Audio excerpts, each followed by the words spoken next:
Good morning and welcome back to our channel. आज हम the Hindu का एनालिसिस करेंगे डेटेड 11th अगस्त 2021। So let's start today's discussion. Our first headline states Lok Sabha clear bills restoring states right to specify OBC groups. अभी कुछ दिनों से हम बोल सकते हैं ऑलमोस्ट अ वीक से हम देख रहे हैं कि बहुत सारे बिल्स पास हो रहे हैं एंड हमने बहुत सारे बिल्स का डिस्कशन भी किया in last lectures. So this is one of the bills जो कि ओबीसी के राइट के लिए हम बोल सकते हैं एक बिल पास किया है which is considered to be the 127th amendment bill. This is the 127th amendment जो हमारे कॉन्स्टिट्यूशन में लाया गया है। इसके रिलेटेड बात करिए किसके रिलेटेड है, तो this is related to the list of OBC. अब आफ्टर दिस बिल क्या हो सकता है, एक स्टेट एक अपना नया लिस्ट बनाएगा जिसमें that list will consider all the OBCs या we can say the protection of the rights of OBC. So ये बिल उसी के लिए बात किया है। Lok Sabha on Tuesday passed 127th Constitution Amendment on 2011 with the anonymous support। ठीक है, अब इसमें क्या होगा, the bill seeks to restore the power of state to identify the OBCs that are socially and educationally backward. क्या होगा, अब एक बिल बनेगा हर स्टेट की तरफ से जिसमें नई लिस्टिंग होगी ऑफ ऑल दी ओबीसीज। अभी आर्टिकल हमारे लिए इम्पॉर्टेंट कैसे हो जाता है, this article is important for us to study the 127th amendment bill. ये बिल बोलते क्या है, ओके। 127th अमेंडमेंट बिल की अगर मैं बात करूँ, ये अभी लाया गया है बिल, ठीक है। हमारा परसों ही 9 अगस्त को इसको पास किया गया लोकसभा से। सो अगर आपको याद रखना है, just remember 127th is related to states power to make their OBC list। State will make a list of all the OBCs, okay. So ये बिल उसके रिलेटेड है। अब आगे अगर हम हाइलाइट्स में देखें इसकी या इंट्रोडक्टिव पार्ट में देखूं, एक चीज़ जो है, this bill was introduced by the union minister of social justice and empowerment. Social justice and empowerment के मिनिस्ट्री के अंडर ये बिल लॉन्च किया था। मिस्टर वीरेंद्र कुमार ने ये बिल इनिशिएट किया था। और ये बिल जब इंट्रोड्यूस हुआ तो ये बेसिकली जो हमारा 102nd अमेंडमेंट है उसकी अगेंस्ट लाया गया था। हम बोल सकते हैं कि अपहेल्डिंग दी 102nd amendment this bill was brought. 102nd amendment अगर मैं देखूँ तो it speaks about the commission of backward class. National हमारा जो कमीशन बना है फॉर बैकवर्ड क्लास, और उसके रिलेटेड ये बिल है। और दूसरी चीज़, हमारा जब मराठा के रिलेटेड जो केओस हुआ था, जो एजिटेशंस हो रहे थे, कहीं ना कहीं उसके रिस्पॉन्स में भी ये बिल लाया गया है। कॉन्स्टिट्यूशनल प्रोविज़न की अगर मैं बात करूं कि कौन से आर्टिकल्स को अमेंड किया है या कौन से आर्टिकल के लिए बारे में बोल रहे हैं, we can say article 15(4), then article 15(5), then article 16(4। ठीक है, ये सब कॉन्स्टिट्यूशन के जो आर्टिकल्स हैं ये इसके रिलेटेड है to identify the list of socially and educationally backward classes. ठीक है, so under this bill they will make a separate bill of all the OBC और the separate list of all the OBC. So Supreme Court में जैसे मैंने आपको बताया, जो Maratha reservation के रिलेटेड चल रहा था मई 2021 में, उसको अपहेल्ड करते हुए आर्टिकल अमेंडमेंट 102nd के कॉन्स्टिट्यूशनल अमेंडमेंट के अगेंस्ट ये बिल लाया गया है या फिर ये अमेंडमेंट किया गया है, ओके। अब कहीं ना कहीं अमेंडमेंट कहाँ पे अमेंड होगा, तो हमारा जो क्लॉज है article 1 and clause 1 and 2 of article 342A। 342A का जो clause 1 and 2 है उसके we can say उसके अगेंस्ट लाया गया है, एंड they will ensure या they will enlist article 3 या clause 3 in 142A। Article 142A में हमारा एक नया क्लॉज जुड़ेगा, that is the third clause, जो हमारे इस अमेंडमेंट के लिए या जो ओबीसी के लिए बात करेगा। ठीक है, सो इट वाज बिल्ड या we can say it was design to clarify state governments can maintain a state list of OBC which will actually help them, or we can say it is also beneficial for the OBC people of that particular state. So this was all about the 127th amendment bill. I hope so आपको clear हो गया होगा ये. Now we'll move to the next news. Okay, if you will see the next news states give COVID packages benefits to needy. अब ये हुआ क्या है, तो रिसेंटली ये चीज़ नोटिस किया गया है कि राजस्थान में या बहुत सारे जगह पे जो इकोनॉमिकली वीकर सेक्शंस हैं, जो बच्चे हुए, जो वुमेन्स हुए, जिन्होंने अपना हस्बैंड खोया है, जिन्होंने अपना पेरेंट्स खोया है, just because of the RT-PCR report, उनके पास RT-PCR रिपोर्ट नहीं रहने के चलते उनको वो बेनिफिट्स नहीं दिए गए या उनको वो फैसिलिटीज़ नहीं दी गई जो एक कोविड के पेशेंट की फैमिली को दिया जाता है. इसमें अगर हम बात करें तो एक बिल के बारे में बात की है या एक स्कीम के बारे में बात की है, दैट इज़ दी जन स्वास्थ्य अभियान. ठीक है, वी ऑल नो जब से हम कोविड का सिचुएशन लड़ रहे हैं, government is coming up with one of the schemes and benefits ताकि लोगों को और सफ़र ना करना पड़े और they can face the battle of Covid pandemic era. ठीक है, सो उसके रिलेटेड राजस्थान में भी एक स्कीम लाया गया था जिसको हम बोलते हैं जन स्वास्थ्य अभियान. ठीक है, जन स्वास्थ्य अभियान के बारे में हम देखेंगे. सो ये बिल ये जो हमारा आर्टिकल है ये पूरा सिर्फ इसके बारे में बता रहा है, just because of not having the RT-PCR report, just because of not having the proper documentation, the families of Covid patients like the mothers, we can say wife, childrens are severely facing the situation. They are been prone to the facilities that are actually given to a family. So कहीं ना कहीं वो state ने ये बोला है कि you have to help the needy people. आप just because of RT-PCR you are not giving them the facility, जिसके वजह से it is notice of almost 40 to 50% of the people are not getting that facility. दूसरी चीज़ हमारे लिए यहाँ पे इम्पॉर्टेंट हो जाती है is about the scheme of Jan Swasthya अभियान. सो राजस्थान में ये फंक्शन हो रहा है to help the people. Health movement said most of this family dwelt areas with poor availability of accessibility to health care. So now we'll see what is जन स्वास्थ्य अभियान और ये अभियान किसके बारे में बात कर रहा है. सबसे पहली चीज़, ये जो हमारा जन स्वास्थ्य अभियान था ये फॉर्म हुआ था 2001 में. इट वॉज फॉर्म्ड इन 2001 जिसमें 18 national networks came together and organized activities over all countries. ठीक है, ये हमारे 18 national we can say organisations ये थे जो 2000 में आकर in the year of 2000 they organised many activities जिसके चलते देन 2001 में they came up with this scheme और we can say benefit of Jan Swasthya अभियान. ठीक है, सो इसका जो फर्स्ट कॉन्फ्रेंस हुआ था या फर्स्ट पीपल असेंबली जो हुआ था that was done in Dhaka December 2000 में. इसका पहला फर्स्ट ग्लोबल हेल्थ असेंबली हुआ था which was done in Dhaka. Okay, and इसका जो फॉर्मेशन अगर हम बोले Jan Swasthya Abhiyan forms the Indian regional circle of globes people movement. ठीक है, एट प्रेजेंट अगर हम बात करें तो it does all the actions and activities that are related to health care and health of the people across the country. ठीक है, currently अगर मैं बात करूँ currently there are 21 national networks and organisation state level पे भी and national level पे भी which are working under this Jan Swasthya अभियान. ठीक है, then network partners of Jan Swasthya अभियान includes a range of organisations हैं. देन बहुत सारे NGOs हैं जो इसमें काम कर रहे हैं, फेमिनिस्ट ऑर्गेनाइजेशंस हैं, फिर पीपल साइंस ऑर्गेनाइजेशन है, बहुत सारे अलग अलग organisation are working under this Jan Swasthya Abhiyan just to help with the people of health care facility. Okay, now next if we speak of the objectives कि ये इसकी ऑब्जेक्टिव्स क्या थी या ये जन स्वास्थ्य अभियान लाया क्यों गया था.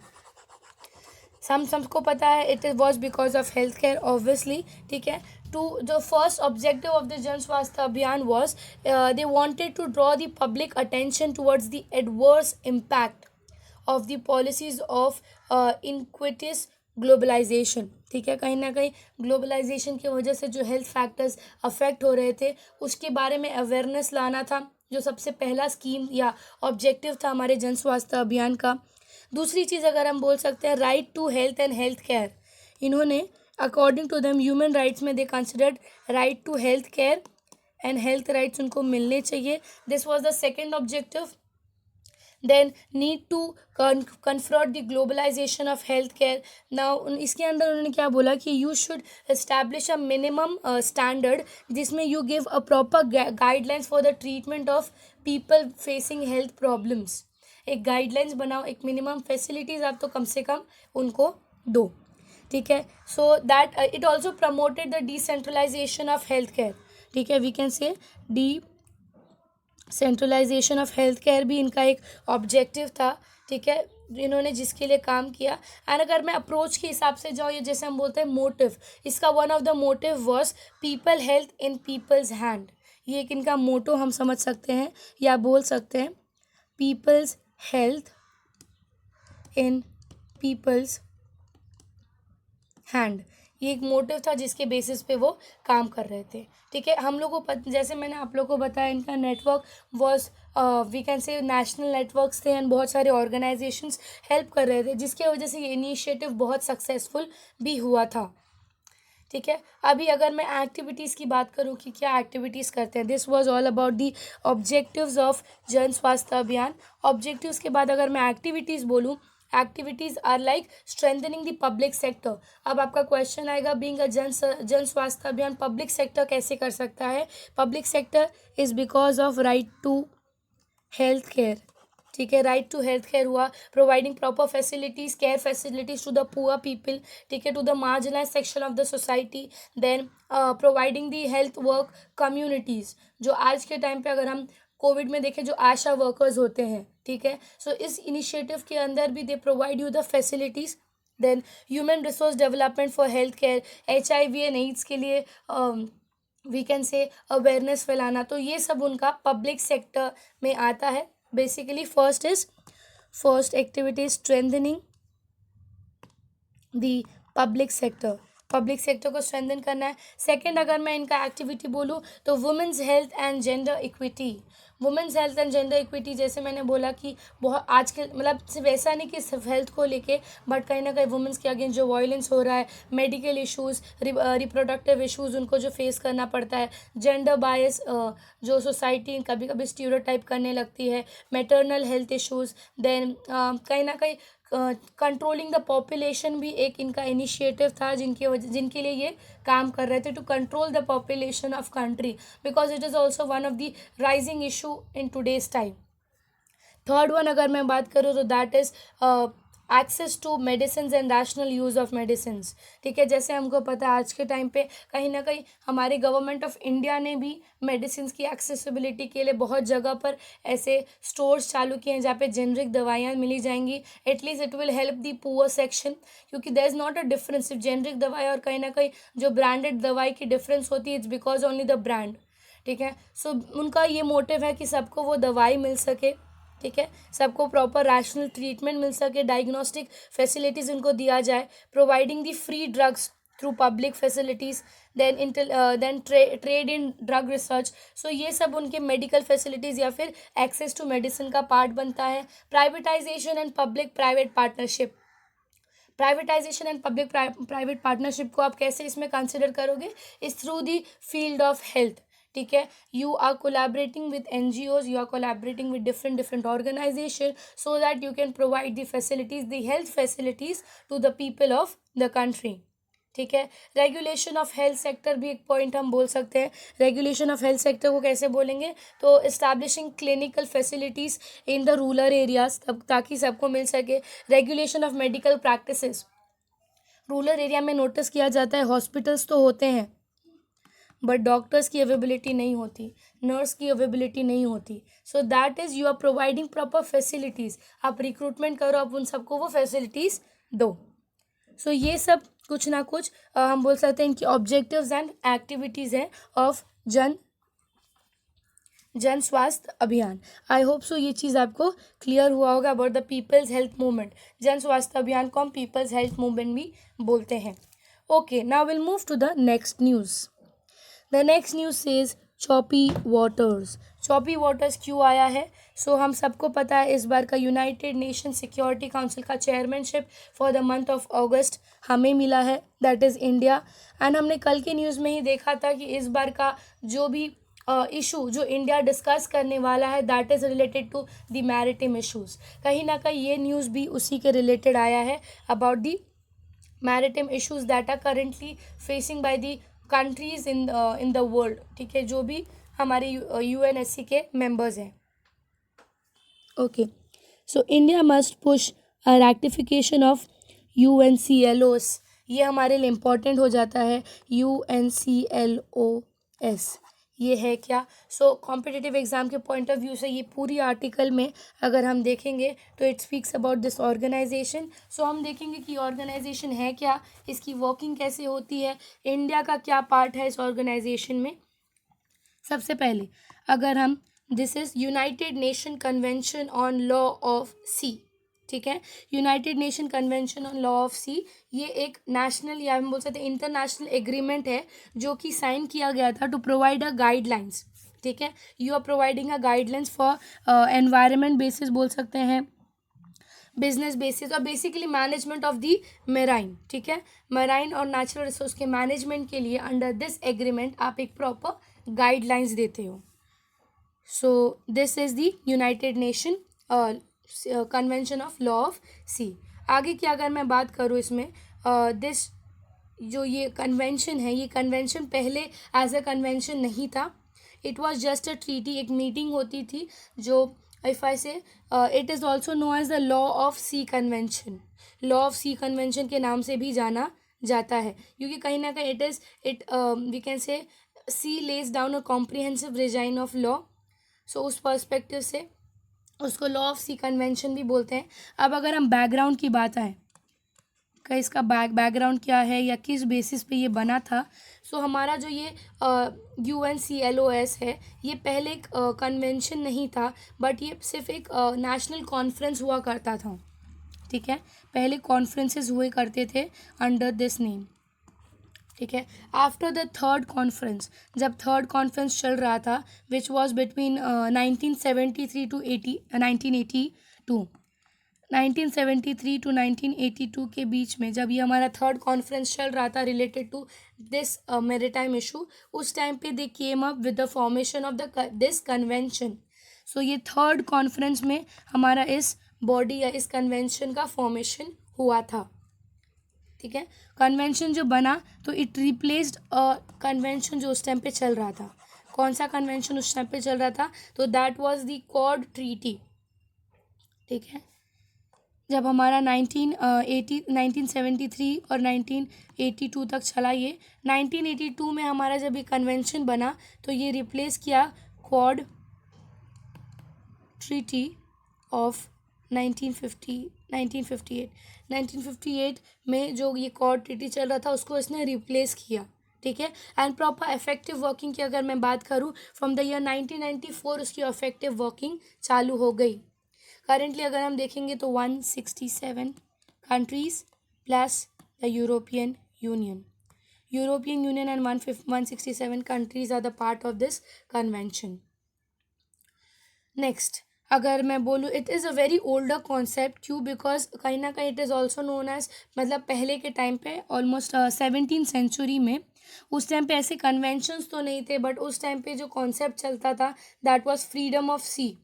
ठीक है, in which you are giving the national rights to, मतलब हम जो नॉटिकल माइल्स की बात करते हैं वैसा आप राइट्स देते थे under the name of freedom of sea. तो उसी के रिलेटेड हमारा ये कन्वेंशन भी है।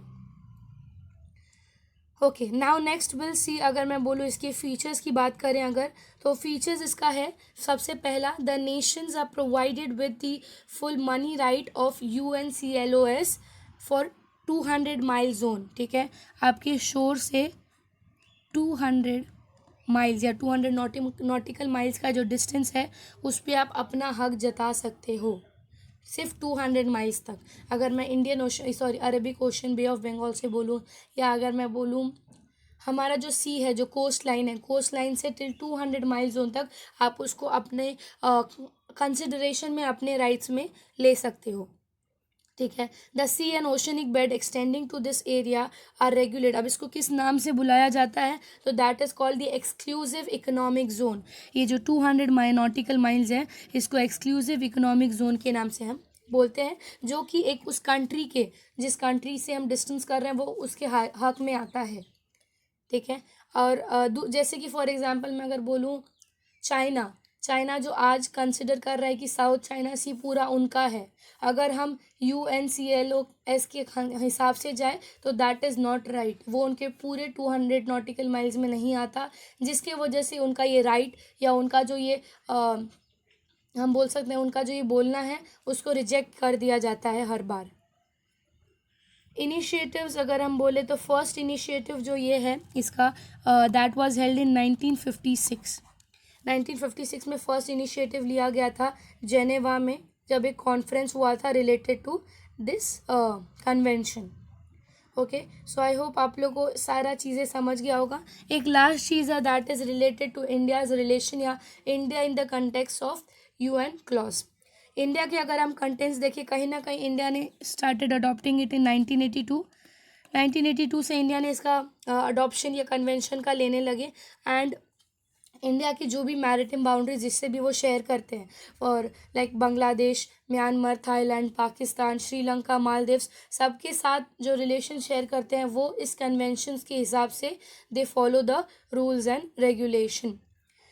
सो आई होप सो ये चॉपी वाटर्स का आर्टिकल आप लोग को क्लियर हुआ होगा। Now will move to the next news. Next news speaks about Modi launches Ujjwala 2.0 scheme. Ujjwala 2.0 scheme के बारे में पढ़ने से पहले आप लोग को जानना पड़ेगा उज्ज्वला पार्ट 1 क्या था। सो इन टुडेज आर्टिकल अगर हम ये देखें तो ये बताया जा रहा है कि उज्ज्वला 2.0 लॉन्च हुआ है एंड उज्ज्वला 2.0 का मतलब क्या है।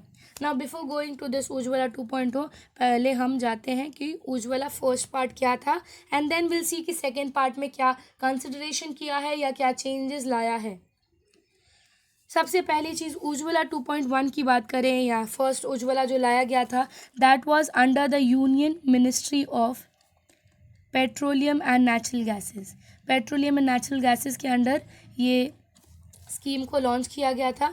स्कीम का लॉन्चिंग ईयर अगर मैं देखूं तो दैट वाज 2016। 2016 में ये स्कीम को लॉन्च किया था, जिसमें दे provided a deposit free LPG connection.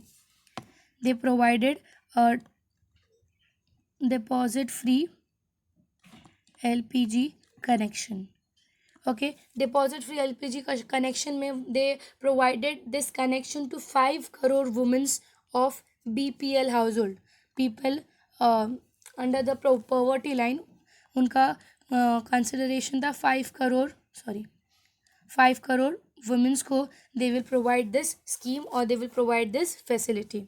Okay, कहीं ना कहीं स्कीम जो है इट एक्सटेंडेड टिल 2018। 2016 से 2018 तक वो एक्सटेंड हुआ। ठीक है, and it was actually beneficial for many people या we can say for many womens, जितने भी SC ST देन हमारे most backward tea garden forest developer, सब ने इस स्कीम का पूरा फ़ायदा उठाया, कहीं ना कहीं बहुत बेनिफिशियल भी था। बाद में they also provided interest free loans on stoves and refill cost. मतलब under this they provide you stove and refill, ये दोनों की फैसिलिटी भी दी जाती है। The scheme is complementary to the prime minister's give it up a campaign. ये जो PM का कैंपेन था गिव इट अप कैंपेन, इसकी कॉम्प्लीमेंट्री में ये हमारा उज्ज्वला स्कीम लाया गया था। ठीक है, द टारगेट वॉज, जब हमारा 2018 में इट एक्सटेंडेड, फिर 2019 तक जब किया तो उसका target was extended to 8 crore. So 5 crore से it was extended to 8 crore population या 8 करोड़ वुमेन्स को ये सब्सिडी ऑफ कुकिंग गैस का facility they wanted to give. So the target was revised to 8 crore LPG connection and this target was achieved in August 2019।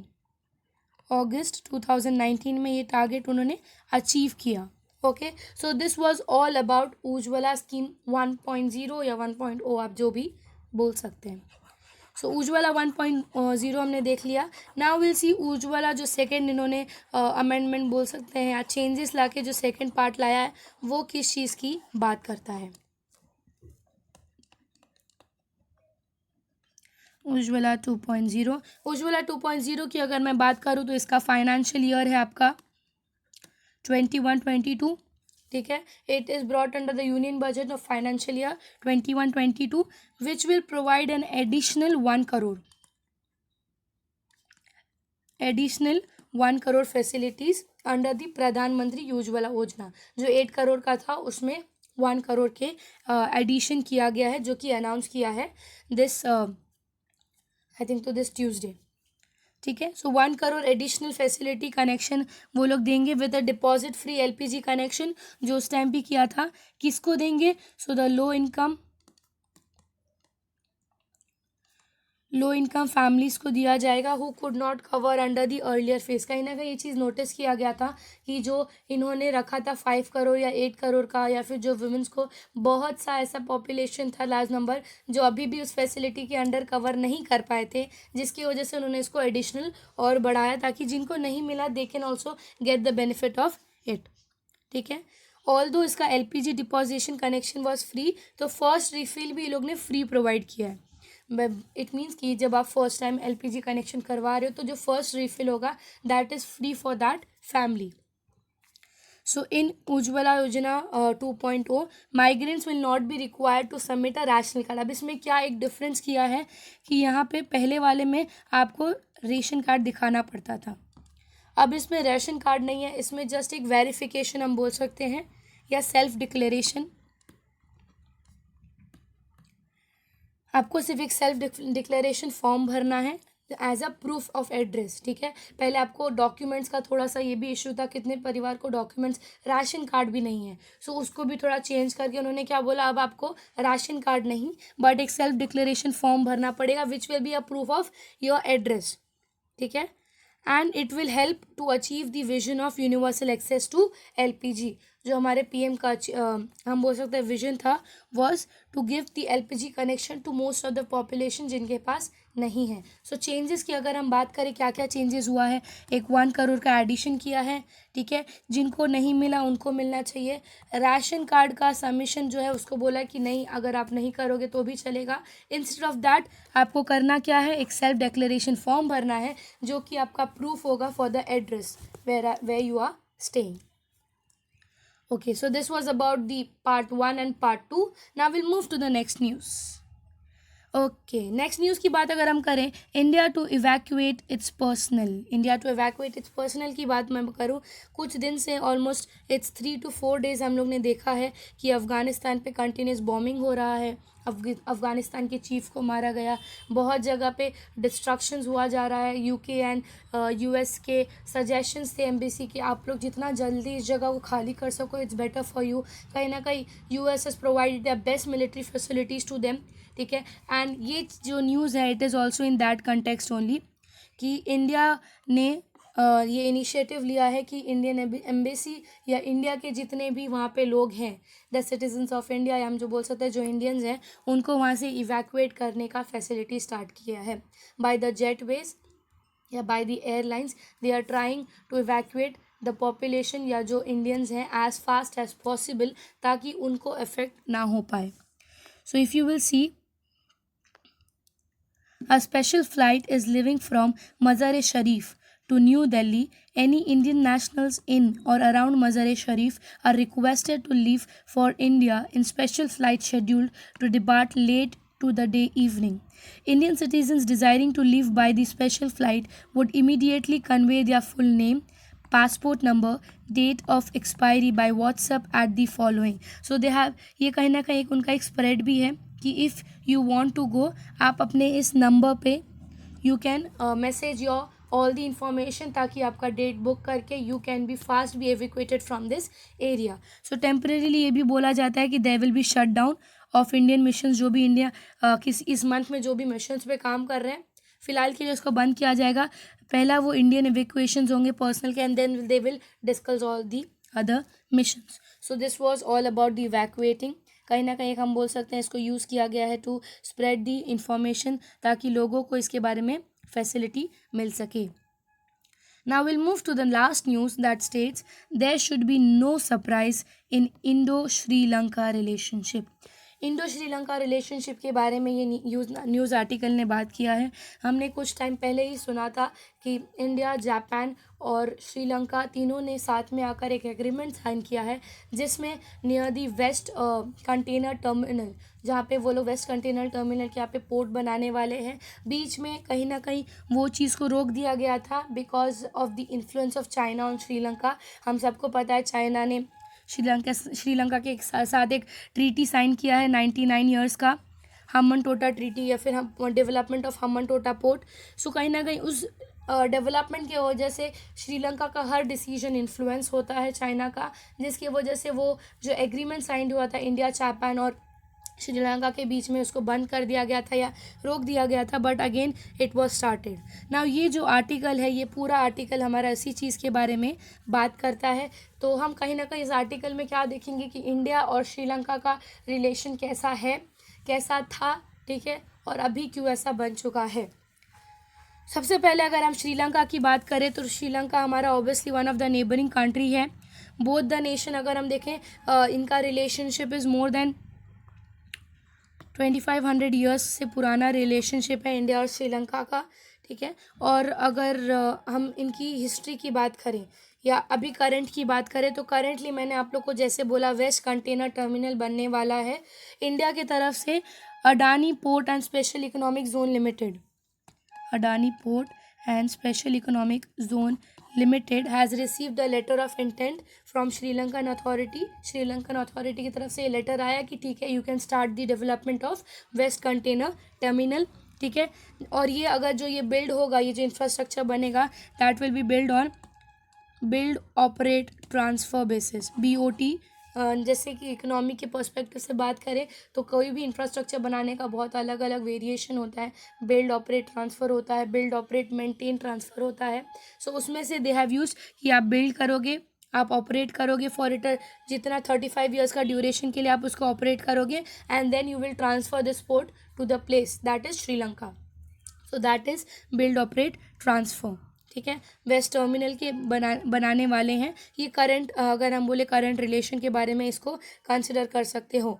अगर हम बोले background या फिर history की बात, हम सबको पता है. अगर हम श्रीलंका का जो एक पार्ट है जिसमें एक कम्युनिटी रहता है, दैट इज़ तमिलम या फिर टाइगर इलम जिनको हम बोलते हैं. दे आर उनका कॉन्फ्लिक्ट कहीं ना कहीं श्रीलंका के साथ हमेशा से रहा है. अगर टाइगर इलम की थोड़ी सी हिस्ट्री बात करूँ, टाइगर इलम का जो अगर स्टार्टिंग था या जो उनके एंसेस्टर्स थे वो इंडियंस ही थे, but because of the Britishers ने उनको स्लेव जैसे यूज़ करके दे डिपोर्टेड देम टू श्रीलंका, ठीक है. श्रीलंका में उनको एज अ स्लेव डिपोर्ट किया था, जहाँ पे उनको स्लेवरी करवाते थे, एंड इंडिपेंडेंस के बाद कहीं ना कहीं उनको वहीं पे छोड़ दिया गया, जिसके वजह से आज भी श्रीलंका का जाफना के पास अगर मैं बात करूँ, एक एरिया है जिसको टाइगर इलम बोलते हैं, जो हमेशा से बोलता है कि we want a separate statehood, we want a separate place Sri Lanka में ही, जो कि उनको अभी तक प्रोवाइड नहीं किया गया है. सो अगर इंडियाज़ रिलेशन विद श्रीलंका बोलूँ तो कहीं ना कहीं हमारे एम्परर अशोका के टाइम से इंडिया का रिलेशनशिप है. इंटेलेक्चुअल बेसिस पे, कल्चरल बेसिस पे, रिलीजियस बेसिस पे हमारा रिलेशन उनके साथ उतना पुराना है. फिर दूसरी चीज़ अगर मैं बात करूँ, ये चीज़ नोटिस किया गया था कि जब टाइगर इलम का सिविल वॉर हुआ था उधर, टाइगर इलम वर्सेस द श्रीलंकन पीपल या मिलिट्री, तो वो बहुत ज़्यादा बुरा होते गया, बहुत सीवियर कंडीशंस आने लगे, जिसमें इंडिया को उसमें स्टेप अप करना पड़ा. इंडिया ने खुद का स्टेप लिया उसमें to basically stop that conflict, और कहीं ना कहीं वो उसका एक बैड रिपरकशंस बना है, जिसकी वजह से आज भी इंडिया और श्रीलंका का रिलेशन अच्छे हो के भी उतना अच्छा नहीं है. So despite of the cordial relationships in the past, the contemporary relations जो अभी है, it is plague because of many issues. अगर एक इशू बात करूँ जो फिशरमैन इशू हुआ था, जिसमें श्रीलंका की तरफ में कुछ इंडियंस फिशर टैंक या फिर हम बोल सकते हैं फिशर शिप्स पकड़े गए थे. देन दूसरा, जैसे मैंने आपको बताया टाइगर इलम का, that is the intervention of India in Sri Lankan civil war. तो वो भी एक रीज़न बनता है जिसकी वजह से रिलेशंस बहुत ख़राब थे। टाइगर इलम वॉर या सिविल श्रीलंका सिविल वॉर जो हुआ था, दैट हैपेंड इन 1970 से 80s के बीच में हुआ था। ये सिविल वॉर वॉज, एक तरफ टाइगर ऑफ तमिल एलम थे, वो छोटा सा हम बोल सकते हैं कम्युनिटी, जो कि एक इंसर्जेंट ग्रुप बना था श्रीलंका के तरफ बिकॉज उनको छोड़ दिया गया था, और दूसरी तरफ हमारा श्रीलंकन मिलिट्री था या श्रीलंका के गवर्नमेंट के प्रोवाइडेड थ्रू वो आर्मिड था। दोनों के कहीं ना कहीं ये चीज़ बोला जाता था कि सदर्न साइड जो है इंडिया का, वो लोग उनको टाइगर इलम को बहुत ज़्यादा इंकरेज कर रहे थे, जिसके वजह से इंडिया का relation with the southern part कहीं ना कहीं बहुत इफेक्ट हुआ था related to this. To stop this thing, to stop the war, India को स्टेप करना पड़ा इसके अंदर to stop the civil Sri Lanka civil war, जिसकी वजह से कहीं ना कहीं इंडिया का रिलेशन आज भी वो चीज़ देखा जाता है कि थोड़ा इंडियन फॉरेन पॉलिसी इफेक्ट हुआ है बिकॉज ऑफ द इंटरवेंशन। तो देर आर सम रीजंस, कहीं ना कहीं हम आगे गुड होप देख रहे हैं बिकॉज इंडिया का डेवलपमेंट भी हो रहा है अगर इंडिया वहाँ पे पोर्ट बनाएगा, और कहीं ना कहीं इंडिया का रिलेशन अच्छा भी होगा। सो लेट्स सी इसके रिलेटेड आगे क्या न्यूज़ आता है। सो आई होप सो आप लोग को ये करंट अफेयर्स आज के क्लियर हुए होंगे, and if you like the video, do like and subscribe the channel. Thank you so